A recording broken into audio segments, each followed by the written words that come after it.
नमस्कार दोस्तों, आज मैं आपको ले चलता हूँ नेवज की एक ऐसी यात्रा पर जो सीहोर से शुरू होकर सीधे मध्य प्रदेश के कई ज़िलों से होते हुए राजस्थान तक पहुँचती है। यहाँ राजस्थान में जाकर यही नदी काली सिंध और काली सिंध के बाद चंबल से मिलती है। इस पूरी यात्रा को हम बारी बारी से क्रमबद्ध तरीके से दिखाएंगे। देखते रहें पूरा वीडियो। यह कोई साधारण नदी नहीं है, यह वो धारा है जिसे कभी निर्विंध्या कहा गया।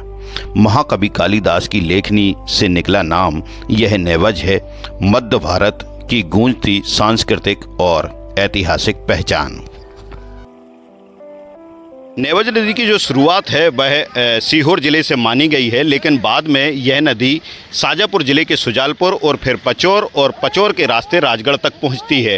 राजगढ़ के बाद यह नदी पहुंचती है राजस्थान में, जहां काली सिंध नदी में मिलकर चंबल नदी तक जाती है। चंबल नदी ही वह नदी है जो बाद में यमुना से और यमुना इलाहाबाद में गंगा से जाकर मिलती हैं। तो यह कहना भी अलग बात नहीं होगी कि नेवज नदी जो है कहीं ना कहीं गंगा की ही सहायक नदी और उसका ही स्वरूप है।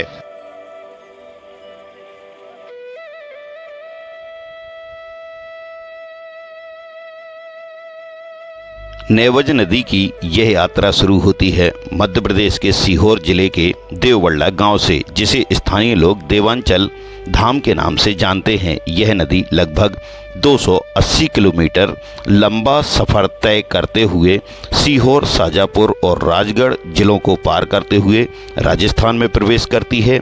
अंत में यह काली सिंध नदी में मिलती है, जो स्वयं चंबल और फिर यमुना की सहायक नदी है।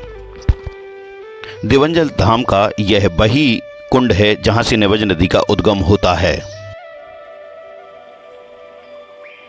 संस्कृति में अगर नदियों को मां का दर्जा दिया गया है तो नेवज नदी भी इससे अछूती नहीं है। महाकवि कालिदास ने अपने प्रसिद्ध काव्य मेघदूतम में इसका नाम निर्विंध्या रखा, जिसका अर्थ है बिना विघ्न की बहती धारा।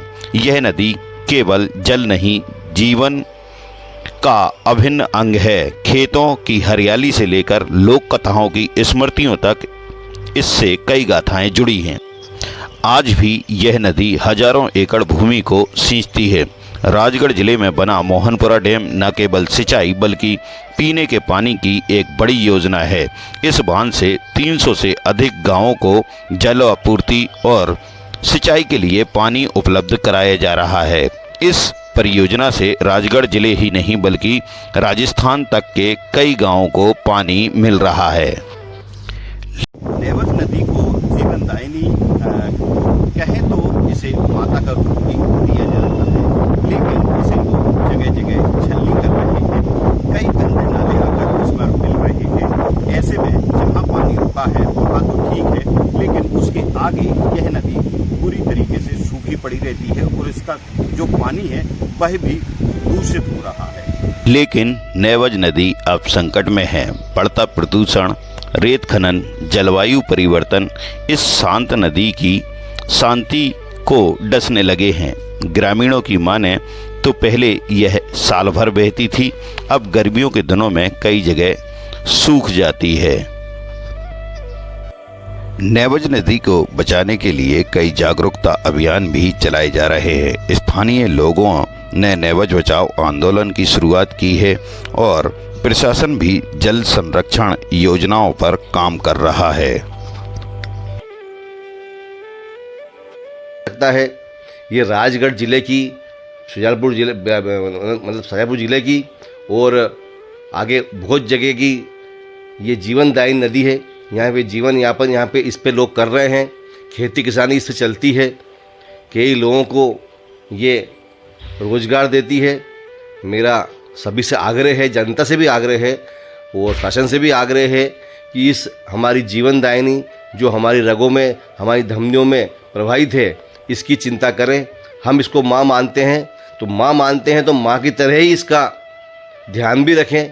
मेरा आप सभी से एक नेवज समग्र विकास समिति का अध्यक्ष होने के नाते सभी से आग्रह है कि इसको हम अपना माने और अपनी तरफ ध्यान रखें। और शासन से भी आग्रह करता हूँ कि जो जो इसमें काम हो सकते हैं आपके स्तर से भी, या आप बताएंगे तो हम भी आपको सुझाव दे सकते हैं।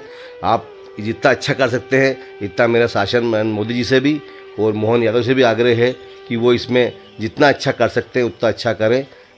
नेवज नदी सिर्फ एक नदी नहीं है, हमारी विरासत है। इसकी धारा में बहता है हमारा इतिहास, हमारी संस्कृति और आने वाली पीढ़ियों की प्यास बुझाने वाली उम्मीद। आइए इसे बचाएं, क्योंकि जब नदी बचेगी तभी जीव रह पाएगा।